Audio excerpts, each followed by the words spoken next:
അസ്സലാമലൈക്കും, welcome to Salalah kitchen. ഇന്നത്തെ recipe ഫത്തീറയാണ്. Salalah special റെസിപ്പിയാണ്. അതിനു വേണ്ടി 1.5 കപ്പ് മൈദ എടുത്തിട്ടുണ്ട്.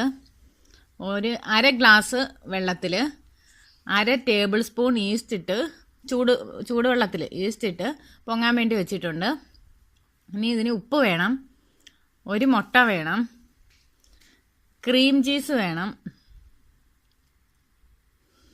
ഒലിവ് ഓയിലാണ് എടുത്തിട്ടുള്ളത്. ഏതെങ്കിലും ഓയിൽ മതി, സൺഫ്ലവർ ഓയിലോ അങ്ങനെ ഏതെങ്കിലും മതി. അപ്പോൾ ഇതൊന്ന് കുഴച്ച് വെക്കാം. മൈദയ്ക്കകത്ത് ആദ്യം ഉപ്പിട്ട് കൊടുക്കുക.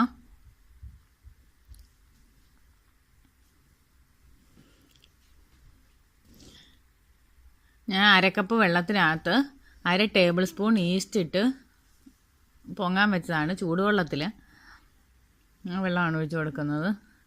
ഒഴിച്ച് നന്നായിട്ട് കുഴച്ചെടുക്കാം.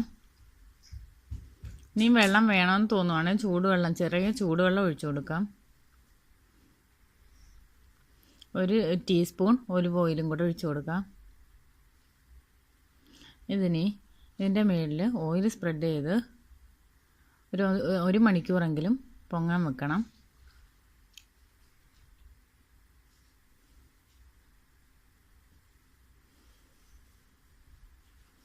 മണിക്കൂറെ അടച്ച് വെക്കണം. ചൂടുള്ള സ്ഥലത്ത് വെച്ചാൽ മാവ് പെട്ടെന്ന് പൊന്തി കിട്ടും.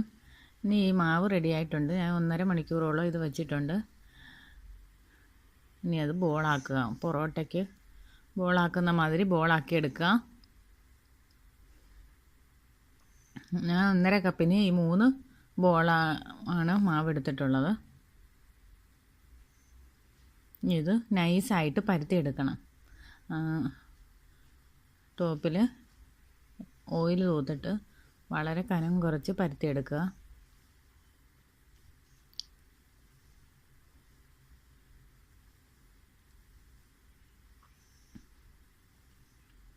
പരത്തിയെടുത്തിട്ടുണ്ട്. ഇതിലേക്ക് ക്രീം ചീസ് തേച്ച് കൊടുക്കാം.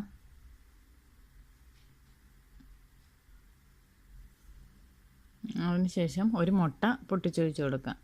ഞാനിതിൽ മുട്ടയാണ് യൂസ് ചെയ്തേക്കുന്നത്. ഇതിൽ ചിക്കനും ബീഫും ഒക്കെ ഉപയോഗിക്കാം.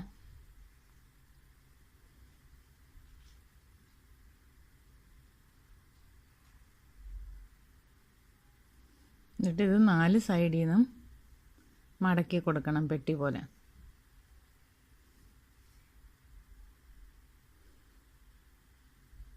ഇത് ഇനി ഒരു ചൂടായ പാനിലേക്ക് വെച്ച് കൊടുക്കണം. ചൂടായ പാനിൽ വെച്ച് നമുക്ക് ചുട്ടെടുക്കാം. ചൂടായ പാനി വെച്ച് 2 വശവും അപ്പുറം ഇപ്പുറവും മൊരിച്ച് ചുട്ടെടുക്കണം.